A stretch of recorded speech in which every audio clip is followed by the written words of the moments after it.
True Crime South Africa is published in conjunction with Arena Holdings, publishers of Times Live, Business Live, Sowetan Live, and others. The opinions expressed in this podcast do not necessarily represent the views of Arena Holdings and its affiliates. We are often in a place where everything still feels very unreal. We do know that the truth will eventually come out, that justice will be served. We have personally never met any of the accused. I think we can only suspect that they wanted that piece of land. That is the voice of Wynand van Niekerk, the brother of Anisha van Niekerk. He's standing outside a courthouse, speaking with SABC News after the arrest and one of the first court appearances of multiple suspects arrested in connection with the disappearance of his sister Anisha and sister-in-law Joey. As the man stands there, surrounded by people with T-shirts and placards reading "Justice for Joey and Anisha," barely holding back his tears, he could have no idea the true horror of what was about to play out in that courtroom, the multiple twists and turns the case would take, and how, in the end, justice was a relative concept. This is True Crime South Africa. I'm Nicole Engelbrecht, and you're listening to episode 78, The Murder of Anisha and Joey van Niekerk.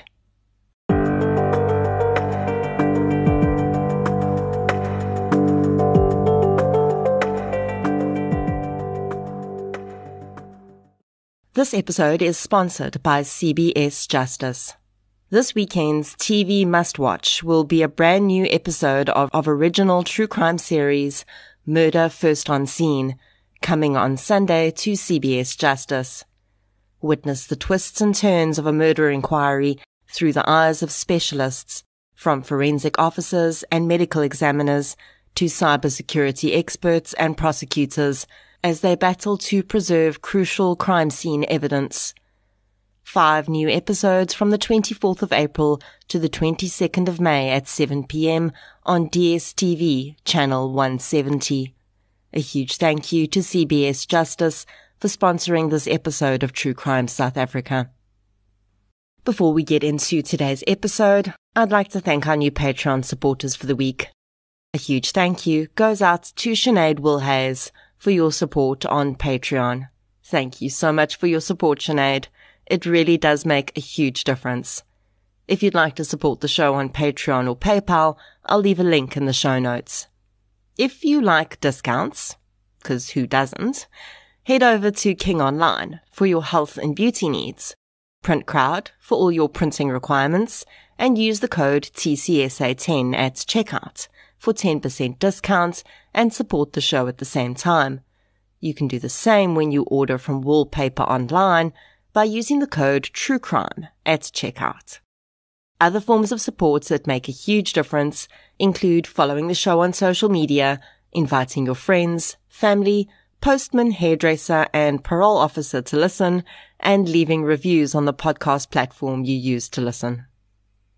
The case I'm discussing in today's episode has been called one of the most horrendous murder cases South Africa has ever seen, and I would certainly agree for a few reasons. The victims in this case went through unimaginable pain and suffering in their last hours, and I must warn you that some of the details are very difficult to listen to. I think one of the hardest things to stomach about this case, though, is the clear and blatant disregard for life that was exhibited by several of the perpetrators.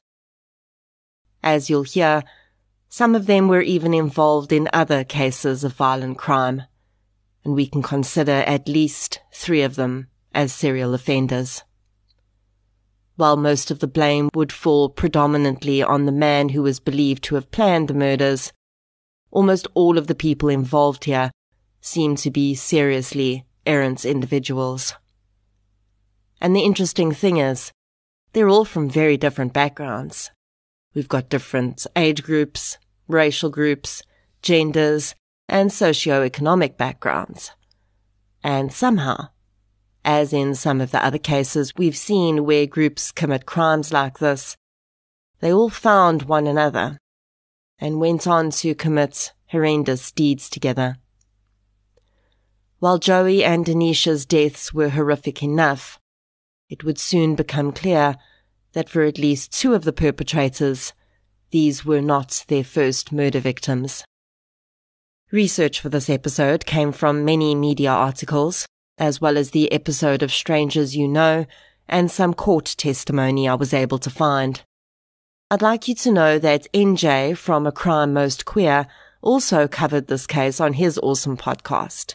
So if you'd like to get a different perspective of it, be sure to go and listen to his episode too. NJ was also kind enough to share his sources with me from his research, which was a huge help in this very complex case. Thank you so much, NJ. So, without further ado, let's get into episode 78. The murders of Anisha and Joey van Niekerk. The following episode may contain sensitive material, including descriptions of violence, sexual assault, or graphic descriptions of injuries to victims. If you feel you may be triggered by such material, please consider this before accessing our content. To access trauma counseling or services, please see the helpline information on our show notes. Very little information is available in the public domain about Joey and Anisha prior to the time that their names would become public knowledge through their disappearance.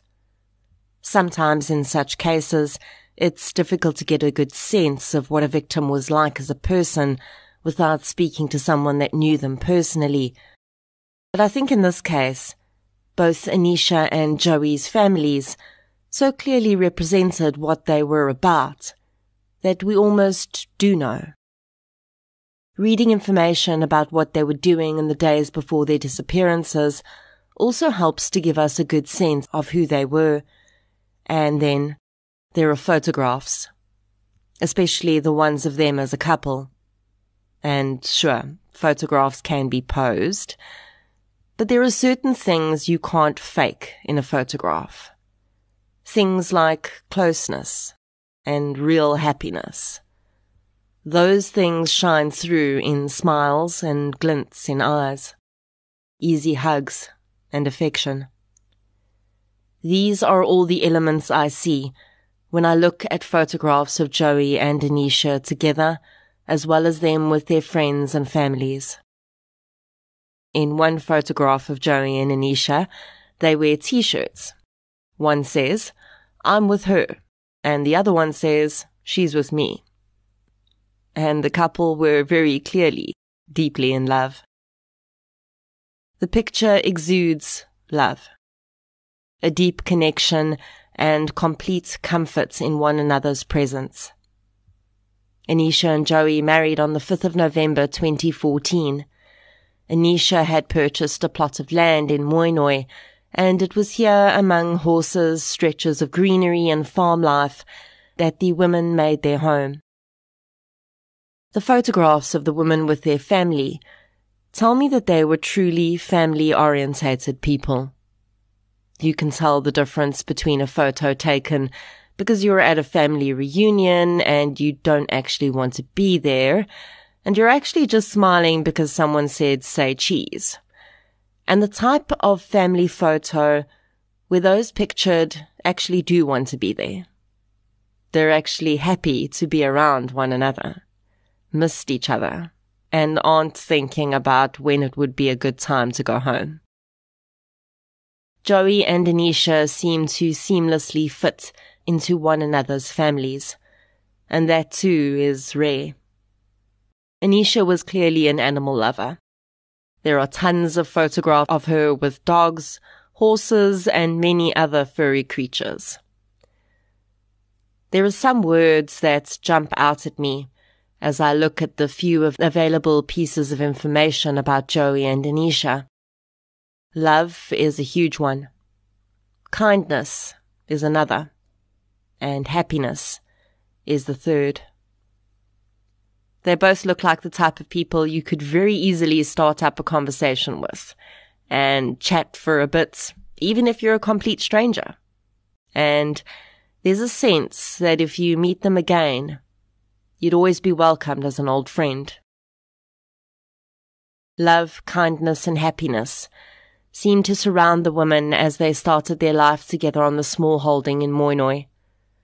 But they could have no idea that in the very year that they'd married, just 35 minutes away from where they'd lived, a pattern was beginning, or at least we think that's where it started, and a woman was about to lose her life.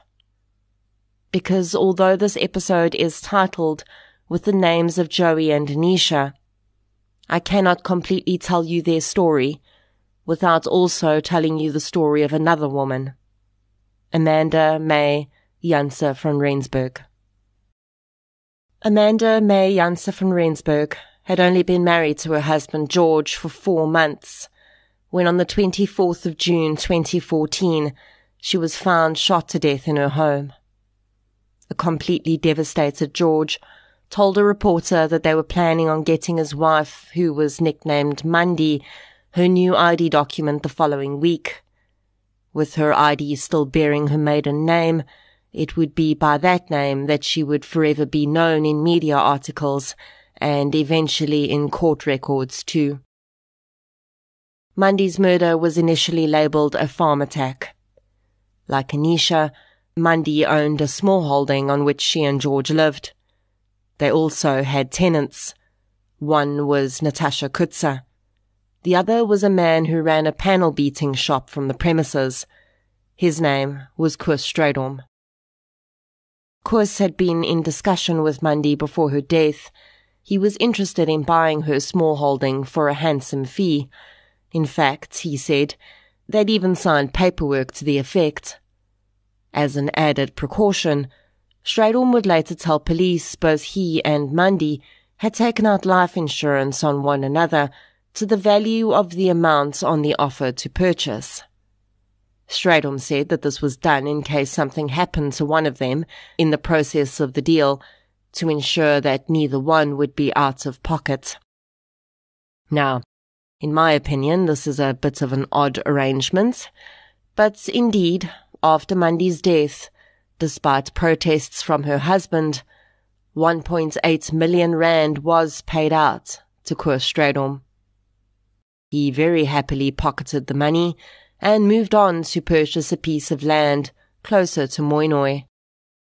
But George Janse van Rensburg had very good reason to be angry that Strydom was financially benefiting from his wife's death, because a witness had come forward. Natasha Kutsa, the other tenant on the small holding, admitted to police that she'd seen someone running from Mandy's house on the night she was shot. She identified that man as 24-year-old James Sithole.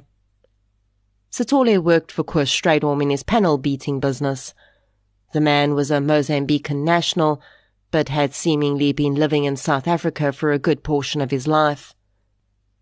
Whether or not he was in the country legally is a question that remains unanswered until today.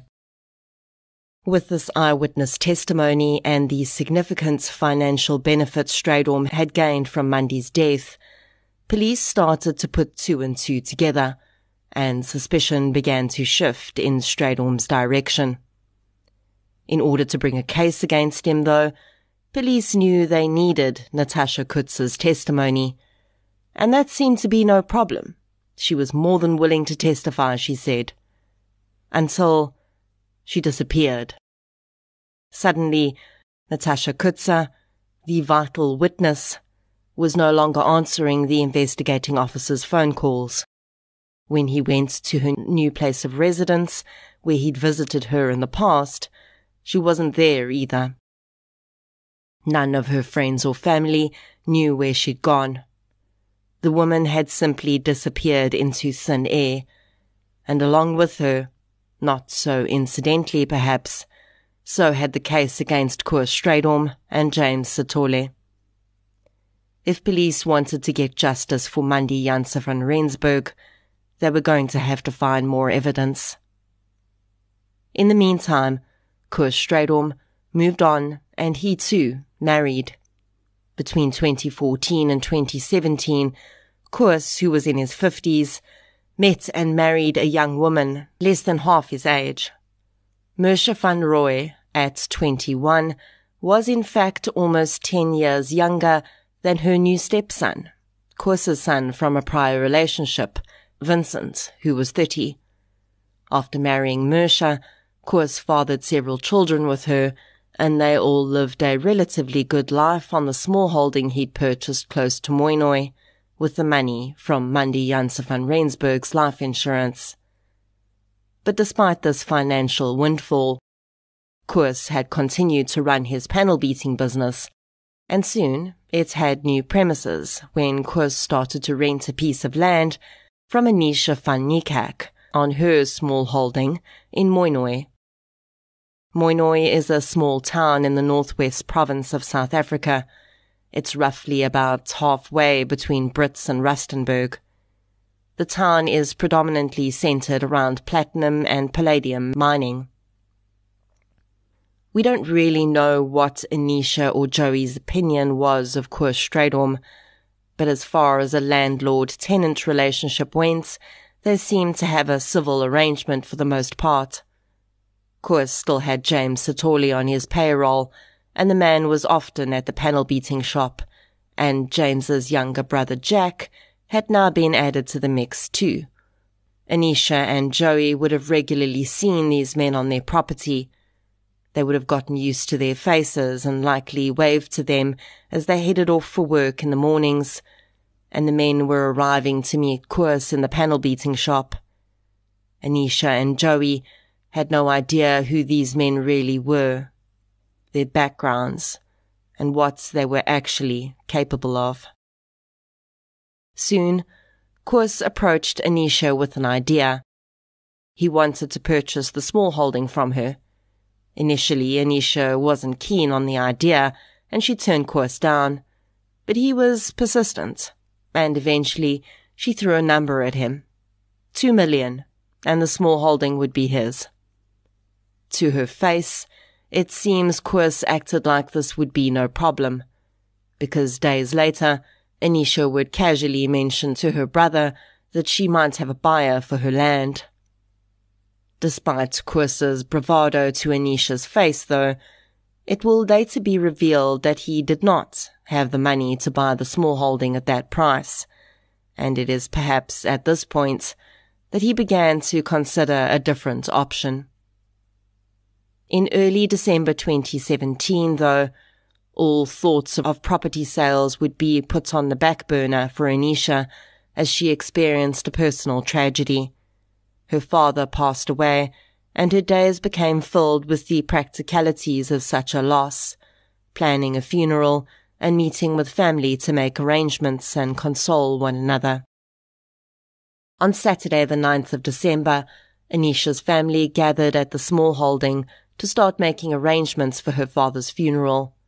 The group, immersed in their grief, would no doubt not have noticed the car passing by the property, and they could have no idea that they were being watched.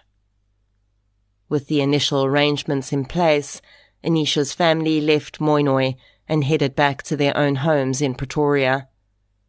The plan was that Anisha would finalize some things she had to do at work, and then on Monday the 11th, she and Joey would travel to Pretoria and meet the family at the funeral home to view Anisha's father's body and finalize the finer details of his send-off.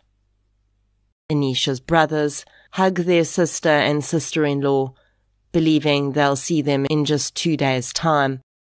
But for Joey and Anisha, that day will not come, because although the first set of eyes that was watching have moved on, another set is now on scene, and the Van Niekerk's world is about to change forever.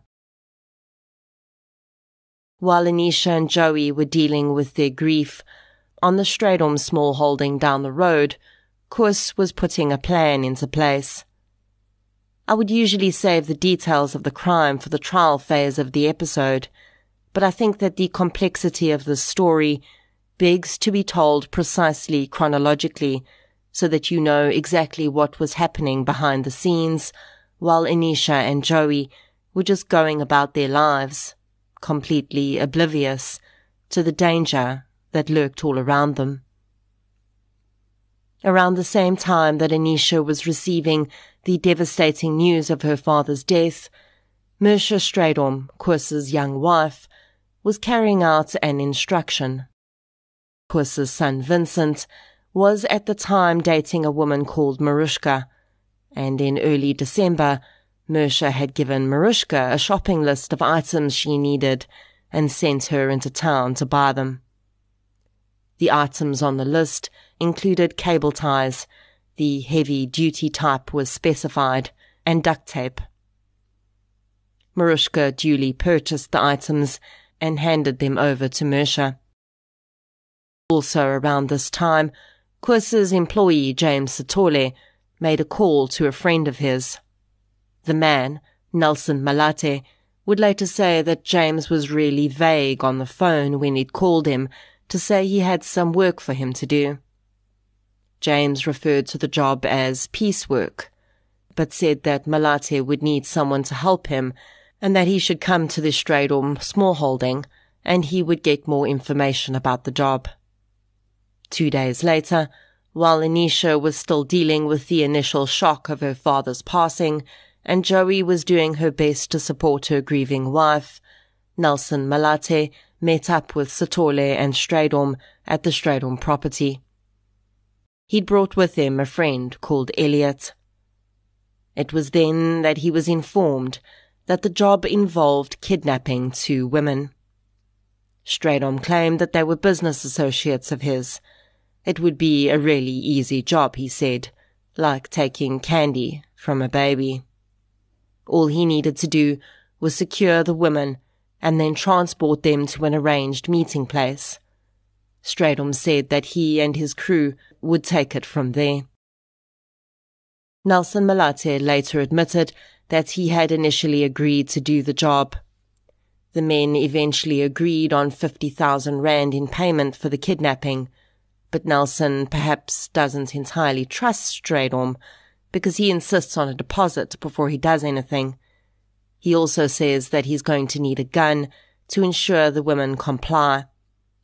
With the terms agreed upon, Strydom points out Anisha and Joey's house to Malate. There, he says, is where the women live that must be kidnapped.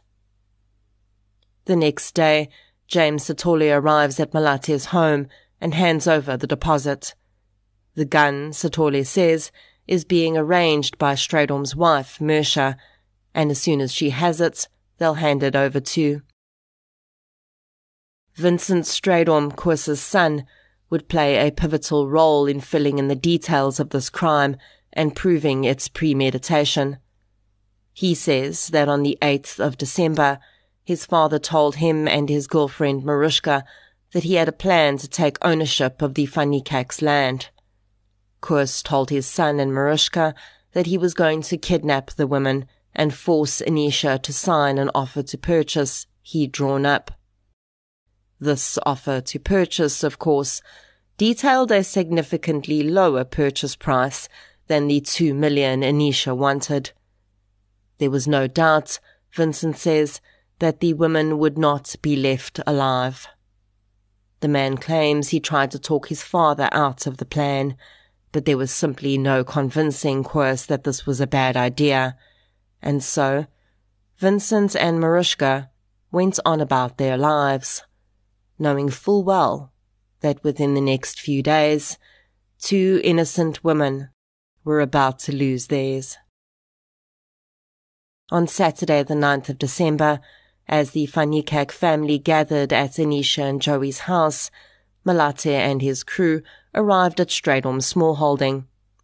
The panel beating shop would have been closed on a weekend, so Strydom could have no idea that the gathering was happening at Anisha's home.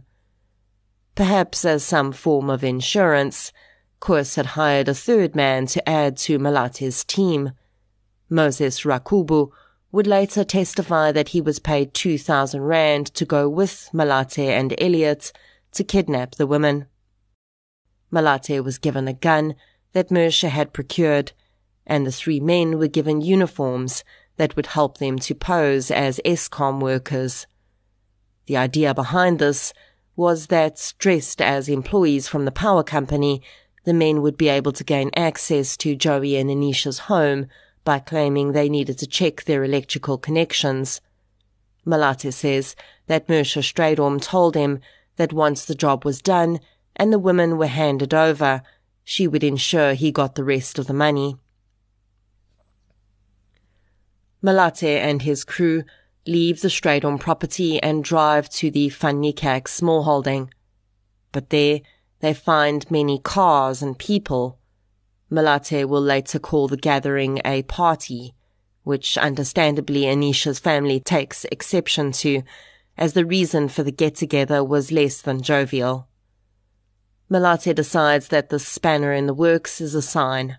He's not meant to do the job, and after watching the unsuspecting group for a while, Malate and his men leave the small holding and never return. Malate and Elliot never return to Strydom's property either. Malate keeps the deposit and essentially ghosts Strydom completely. He alleges that Mersha would later arrive at his home and demand he return the gun. Now, we'll get into Mersha's claims of innocence later in this episode, but can we just for a moment focus on this woman's involvement so far? At this point, she's 21 years old. She's a mother to young children, and she's putting together shopping lists for items to be used in kidnappings. She's actively procuring illegal weapons. She's negotiating payment terms with hired kidnappers. And then she turns up at the house of a guy she knows is capable of pretty much anything and demands her gun back. Who is this woman? She's 21. By Sunday the 10th of December, it seems Koos Strydom has realized that the old adage of, if you want something done right, you have to do it yourself, applies, and he instructed James Sithole and his younger brother Jack to carry out the kidnapping. Now, I was wondering why Koos wouldn't have just gone with this option to begin with, and I think there are 2 reasons.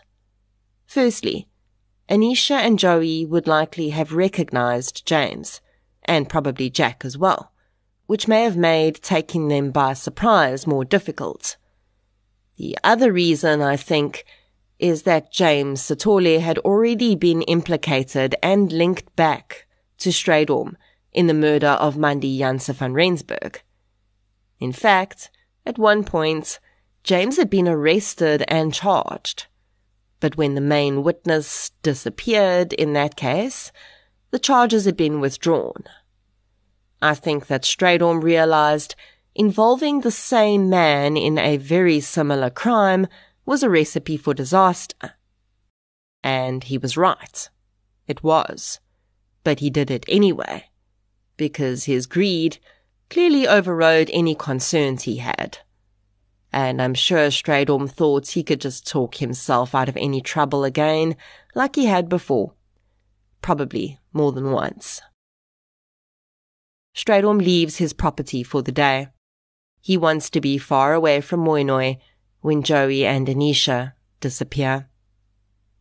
Brothers Jack and James Sithole, armed with Mersha's gun, head out to the Van Niekerk smallholding. Joey and Anisha are mulling about the house that day, preparing for their trip to Pretoria the next day. Their travel bags are open on the bed. The women are packing as they go about their day. Anisha has arranged to drop off the house keys with a trusted friend she always asks to look after the property when she and Joey go away. They plan to drop off the keys with the friend when they leave the next morning, but they won't get that far. As Anisha and Joey do laundry, pack some clothes, and tidy the home in preparation for their trip, James and Jack Sithole arrive at their house. The men burst in and hold the women at gunpoint. They force them into Anisha's Nissan X-Trail and instruct them to drive to Koos Stradom's property. I must warn you that the details of what happens next are very difficult to listen to. The savagery inflicted upon these two women is simply unspeakable. But it is important that you know what they went through, so that you can fully understand just how despicable this crime was. The details of what happened next are pieced together from the eyewitness testimony of several people, including Moses Rakuba, who, despite failing in his efforts to kidnap the women with Malate, was present when the Sitoles brought the woman back to Stradom's property. Other witness testimony would come from Mariska Opperman, Vincent Stradom's girlfriend, and Vincent himself. When the van Niekerk's Nissan X-Trail pulled up at the Stradom's property, the Sitole brothers grabbed Joey and Anisha by their necks and dragged them to two separate areas on the property. Anisha is taken into the house, while Joey is taken to a storage container on the property. Moses Rakuba witnesses Anisha being bound with heavy-duty cable ties and her mouth being covered with duct tape. He then witnesses James Sitole rape Anisha, while Mersha Stradom watches from the doorway. Moses is handed papers by Mersha and instructed to get Anisha to sign them. Having just been raped, with a gun to her head, and simultaneously having the safety of Joey being threatened, Anisha signs away her property.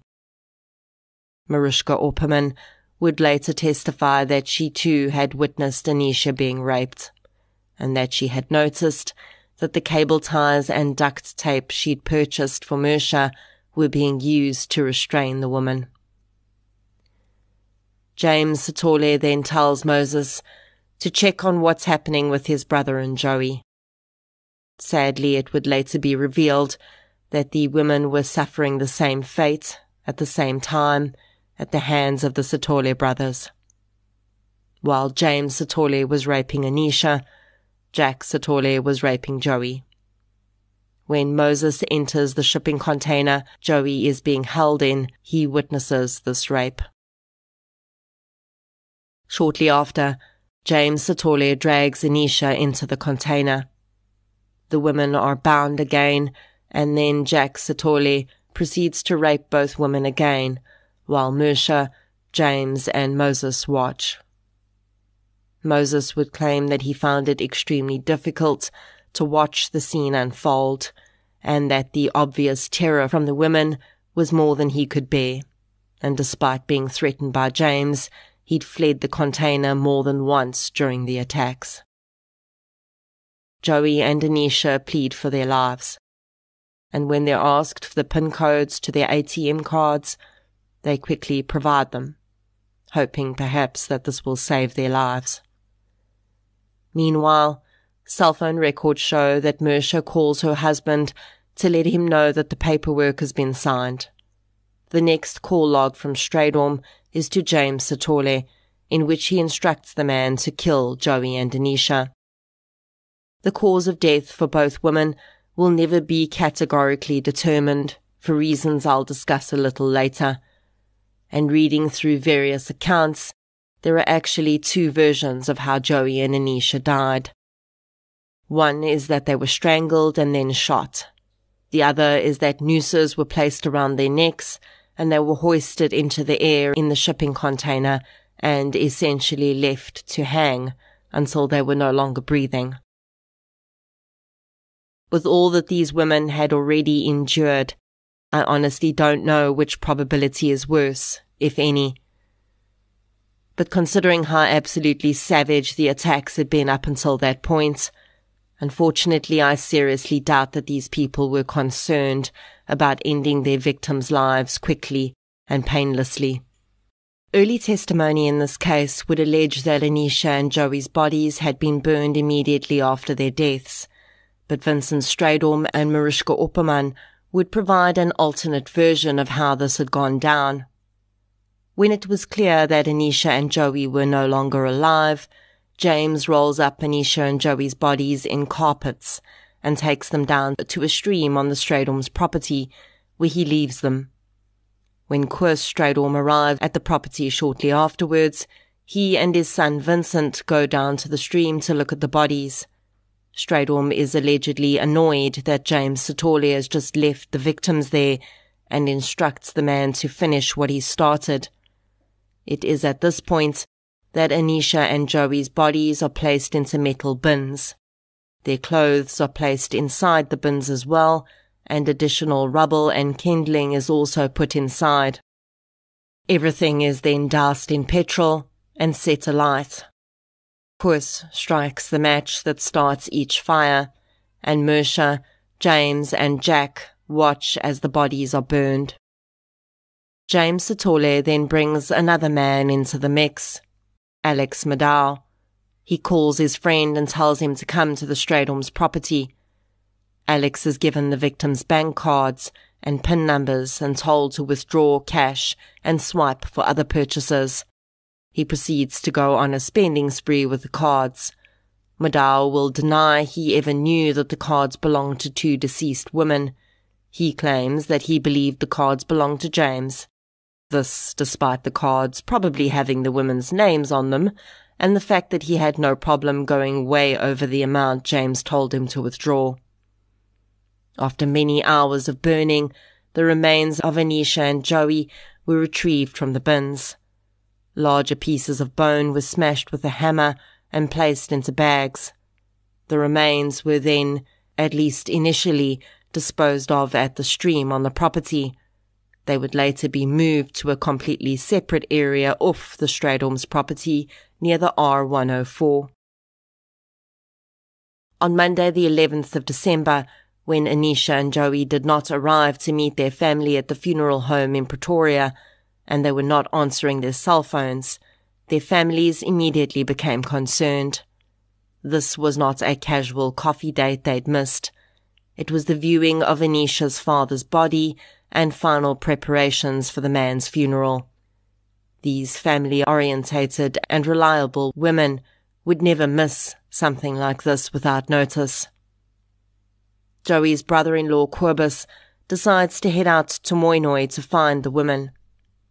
The property is eerily still when he arrives. The couple's X-trail is not there, and the house is locked. Then Kobus hears activity at the panel beating shop and heads over there. He finds Koos Stradom working and asks him if he's seen Joey and Anisha. Stradom says he doesn't know where they are, but he does have the keys to their house, which he alleges they left with him. Kobus immediately finds this strange. Anisha and Joey only ever had one friend they trusted to look after their property when they went away. He seriously doubted they would have left their house keys with Stradom. Then Stradom says that, actually, he's also looking for the women, because they signed an offer to purchase for the land and he needs to go to his lawyer and sort out the final arrangements. Again, Kobus hears alarm bells going off when Stradom claims Anisha agreed to a sale price of 1 million rand, half the amount she told her family she considered selling the property for, and significantly less than the property was actually worth. Perhaps if Stradom had left his story there, he may not have entirely incriminated himself. But Koos Stradom just can't help himself. Seemingly wanting to paint himself as the helpful and trusted neighbor, he goes on to explain to Joey's now baffled brother-in-law how the woman had actually phoned him from a strange number and asked him to bring their cell phones. He'd taken the phones out to a local garage, and the woman had been there in a vehicle he didn't recognize, with two other women. This was the last time he'd seen them, Stradom claims. Kobus thanks the man and leaves the workshop. He calls Joey's brother and tells him that he really feels like something's wrong and asks that he come out to the property to check the house with him. Deep in his gut, Kobus knew something was not right. Joey's brother arrives at the property shortly afterwards, and the two men enter the house together. They see no signs of disturbance inside the house, but they do find some very worrying things. Chief among them is the women's half-packed bags, which are still sitting on their bed. Items they would have needed if they'd left the house for any extended length of time, like their toothbrushes and handbags, are still there. Very strangely, although Strydom claimed to have taken the women their cell phones, Anisha's phone is still in the house. Anisha and Joey's family immediately suspect that something bad has happened, and they contact local police to report the women missing. The first officer on the scene does not immediately find Koos Strydom's story suspicious, but of course, he doesn't yet have any background to the case. This will change very quickly, and I must applaud the police's quick action in this case. All too often in cases of missing adults, family members are told to wait and see. Immediate action is not taken because police hope the missing person or people will return. In this case, though, Northwest Police clearly understood that something sinister was afoot. Although it has never been confirmed, I'm pretty sure that the minute police started running some background on Anisha and Joey and realized that one of their tenants was also a man who was very well known in the Rustenburg and Mooinooi areas, all for the wrong reasons, 2 and 2 fast equated to person of interest status.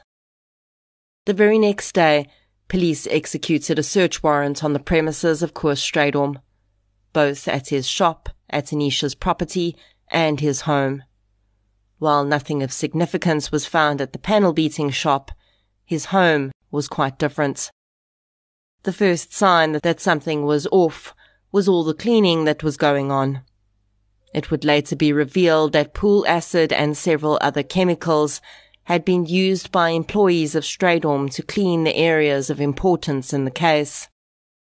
Police would later say that when they'd searched the Strydom home, they'd also found evidence that led them to believe that the missing women had been held in the house.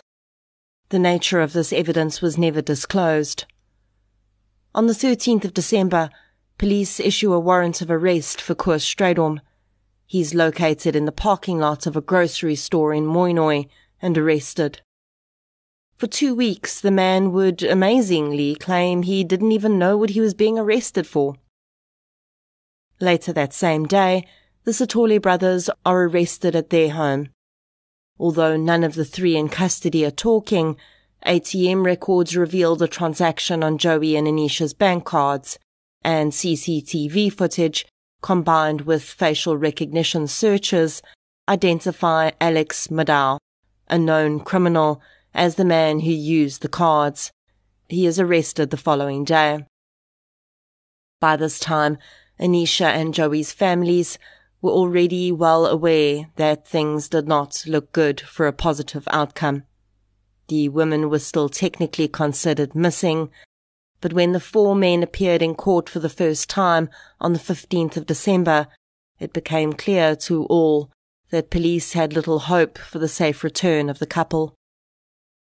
On the same day, Anisha and Joey's burnt-out Nissan X-Trail vehicle is discovered just off the road in Magaliesburg.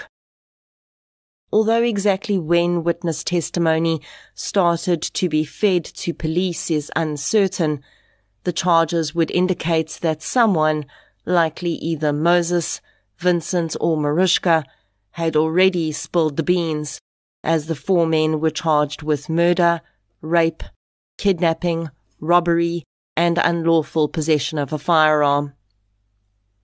I cannot even imagine how Joey and Anisha's families must have been feeling at this point. The tale of horror that those charge sheets suggest must have been so difficult to come to terms with, especially since they still had no idea where Joey and Anisha actually were. It would be the search for their remains that would uncover an even deeper and more complicated story, which, to this day, remains for the most part a mystery. When police were initially searching the Strydom property, they did find some remains, but DNA testing would reveal They belonged to neither Joey nor Anisha. Between the property Strydom lived in near Moinoi, another property he'd previously lived at, and the site at the R104 where Joey and Anisha's remains were allegedly taken to, police found the remains of 5 different human beings. Initially, after DNA tests came back, the women's families were told that only Joey's remains could be identified and none of Anisha's DNA could be found among them. Sadly, months later, it would be discovered that the results had been misread, and the reverse was actually true. Only Anisha's DNA was identifiable, and not Joey's. The fact that there were other unidentified victims, though, sent shockwaves of horror through the Moinoi and Rustenburg communities. By January 2018, Moses Rakuba, Mariska Opperman, Vincent Strydom, and Mersha Strydom had all been arrested. Mersha Strydom's arrest came only after an arrest warrant was issued and the families offered a reward for her arrest, and police publicly requested she come forward. She eventually handed herself over to police, protesting her innocence and claiming she'd been at her mother's house when Joey and Anisha had gone missing. As an interesting aside, Mersha Strydom would be represented by the same defence attorney who'd represented the mother of murdered child Poppy van der Merwe. It's at this point that I'd like to address how Joey and Anisha's case would be covered in the media, with particular reference to their sexuality. Clearly, Joey and Anisha were in a same-sex relationship. My immediate reaction when I see headlines or articles that specifically point out that a victim is gay when the crime is not a hate crime is anger. And this happened in almost every article in this case, either in the headline or several times in the body of the article. In some instances, I considered that perhaps the journalist was just trying to point out that the 2 women who shared a surname were not sisters and were in fact a couple. But then I felt they really could have just referred to them as a married couple, Joey and Anisha, or some such.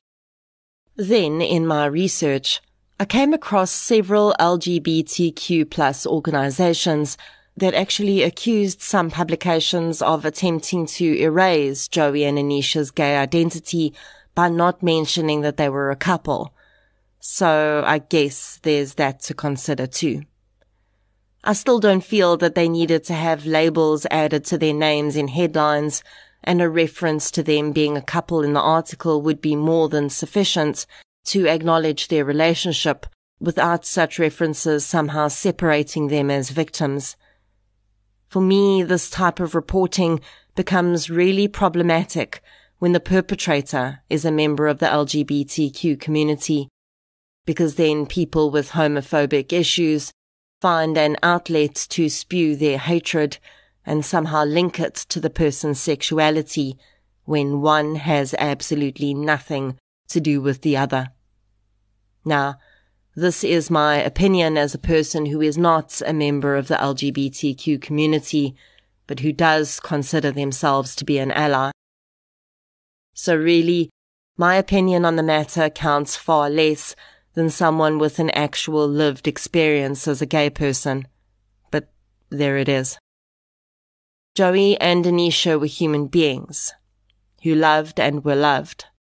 They were victims of a seriously horrendous crime.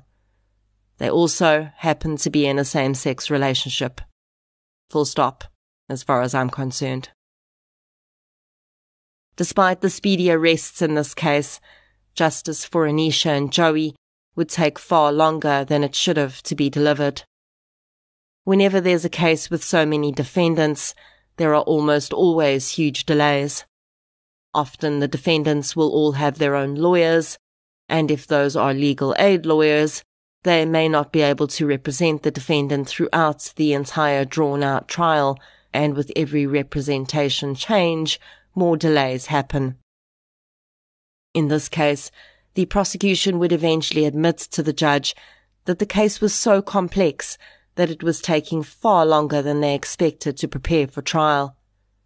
Another thing that impacted how long this case took to come to trial was the fact that many of the defendants had simultaneous ongoing cases. In 2018, charges were reinstated against James Sithole and Koos Strydom for the murder of Amanda Janse van Rensburg.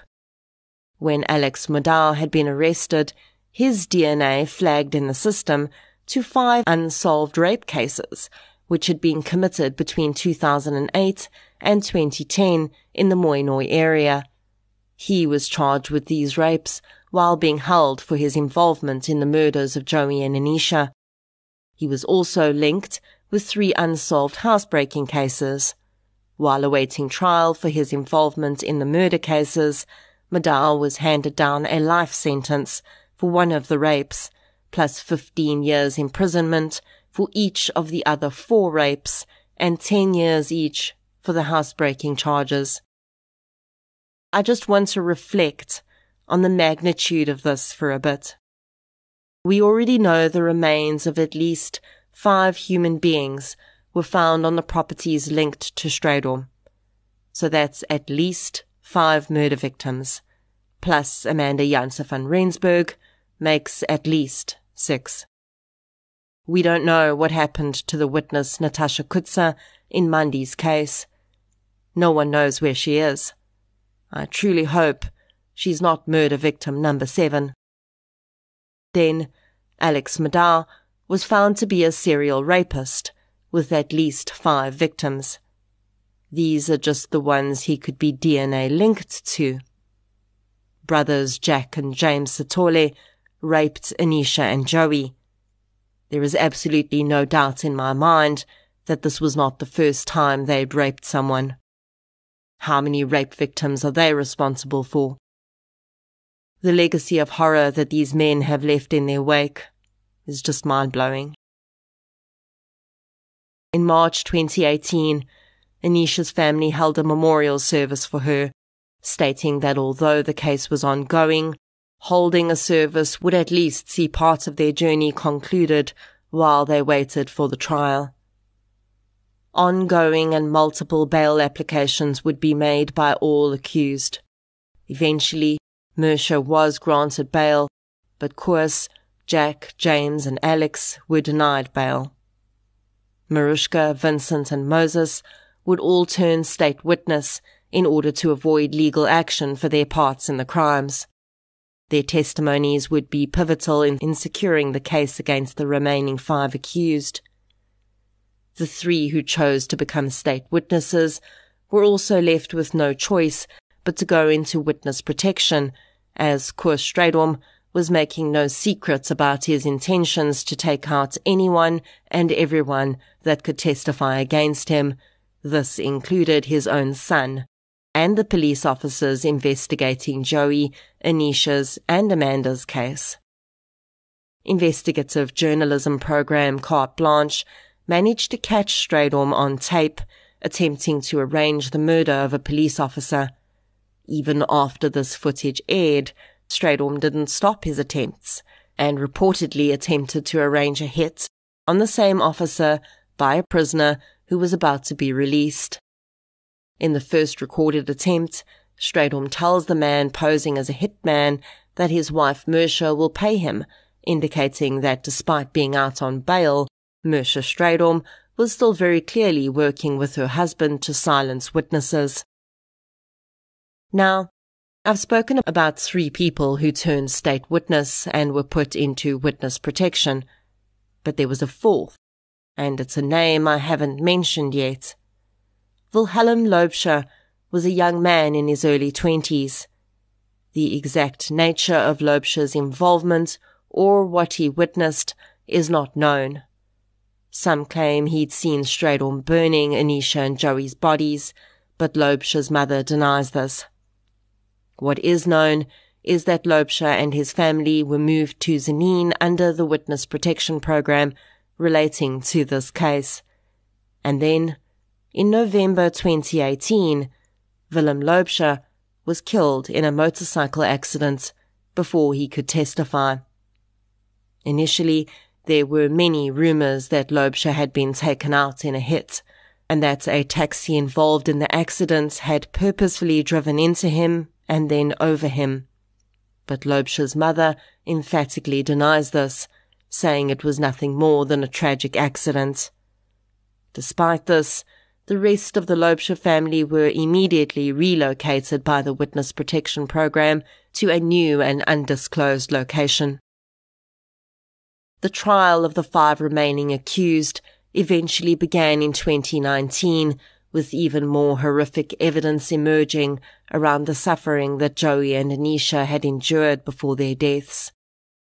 And then, as though this case had not taken enough twists and turns, and the families had not been through enough turmoil, in September 2019, a single article appeared in the press, claiming that Koos Strydom was dead. The article claimed that the man had been found unresponsive in his cell and that fellow inmates were claiming he'd been poisoned. For days, authorities denied the claims, and eventually, on the 20th of September 2019, they confirmed that Strydom had indeed been in ICU for several days after taking an overdose of tablets to end his own life. His wife Mersha had been called in and told that he was brain dead and given the option to switch off his life support, which she did. Koos Strydom, as he'd done for all of his life, had escaped punishment for his horrendous deeds. James Sithole, Strydom's long-term employee and oft-alleged accomplice, stood trial alone for the murder of Mandy Janse van Rensburg. In July 2020, he was found guilty and sentenced to life in prison. The following month, James, his brother Jack, Mersha Strydom and Alex Maddow were all found guilty of the various charges against them. Jack and James Sithole were given 4 life sentences each. Alex Maddow was given 2 life sentences. Mersha Strydom was given 2 life sentences. In passing down sentence, Judge Bam expressed his utter disgust at the vile crime which had been motivated solely by greed. While Mersha had begged for mercy during her mitigation of sentence, stating that she had young children she needed to raise who'd already lost their father, Bam stated that she deserved no mercy, as she'd shown none to her victims. The judge said that multiple witnesses had placed her on the scene and testified to her involvement in the planning, and she was a clear co-conspirator in the crime, even watching on as Anisha was raped and both women were murdered. The families of Joey and Anisha van Niekerk, who'd waited so long for justice to be served for the women, felt that these sentences were just. They only lamented the fact that Koos Strydom had escaped punishment for his role in both Joey and Anisha's murders and Mandy Janse van Rensburg's murder, not to mention the other still nameless victims whose bodies were found on his properties. This episode is being released either late on a Friday or early on a Saturday. And the reason for that is because despite starting research and writing on this case long before I was due to release, this case baffled me. Of all 78 cases I've covered on this podcast, this one just had me stumped. Because the legacy of pain here is like a spider web, stretching out across time and space, touching everyone, snagging so many people in its clutches. It would be easy to say that this all came down to the greed of one man, but really, it didn't. Koos Strydom was bad enough, and who knows how many victims he's really responsible for. But almost every single person involved here was just completely overtaken by their darkness. James Sithole, a young man, a Mozambican national, who'd likely known Strydom his entire adult life, I'd really like to know more about the relationship between James and Strydom, because it almost strikes me as far more than an employee-employer relationship. I hazard to say it was almost a mentor-mentee relationship.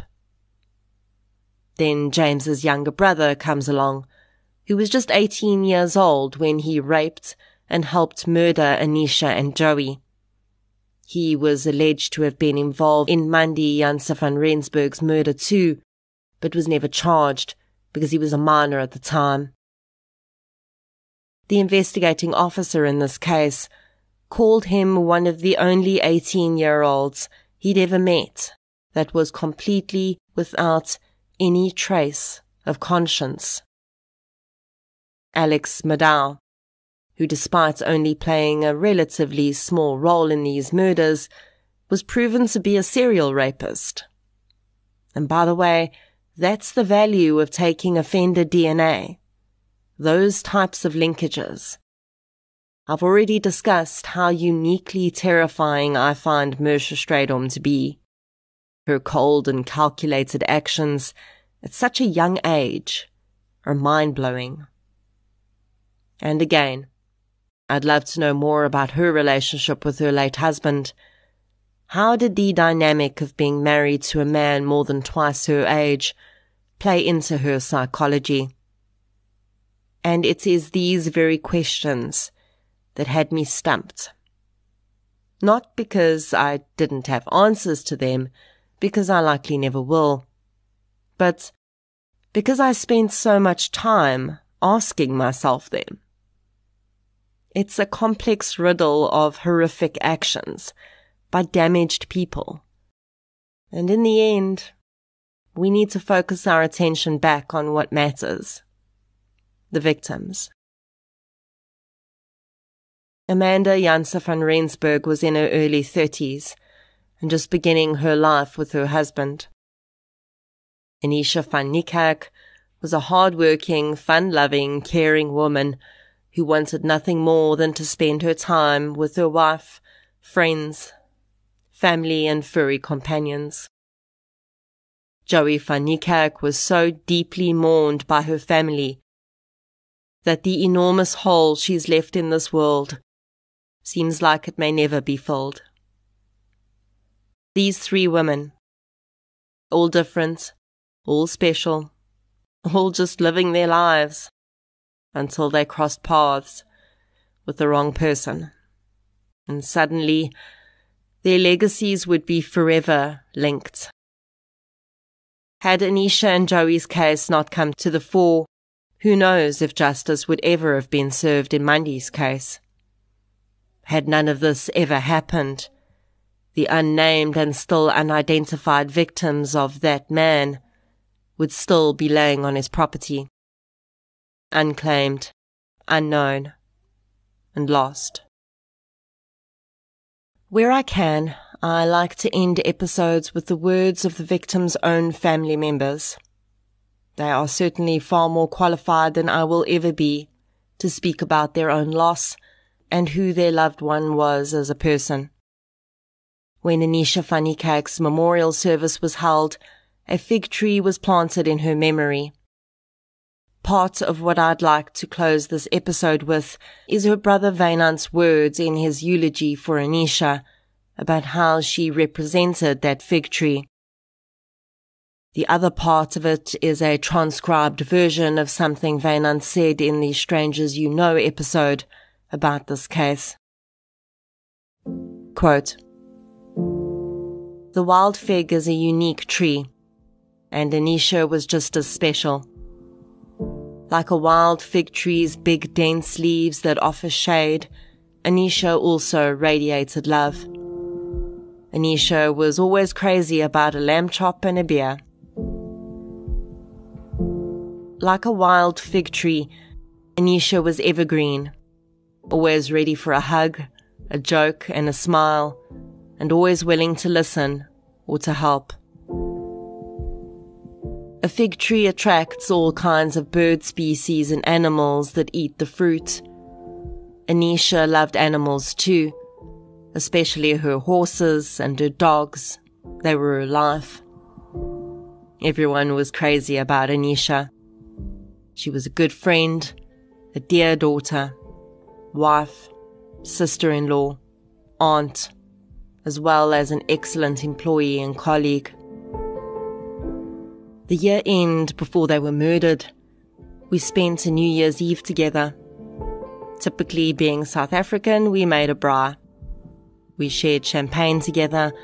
We swam together at midnight. And if I could do anything again with her, I think about that night. If I could have any other moment with her again, it would be that night, next to the braai, having a drink together, being good company to one another. End quote. Amanda Janse van Rensburg, Anisha van Niekerk, Joey van Niekerk, and the unidentified victims whose remains were uncovered during this investigation. Rest gently.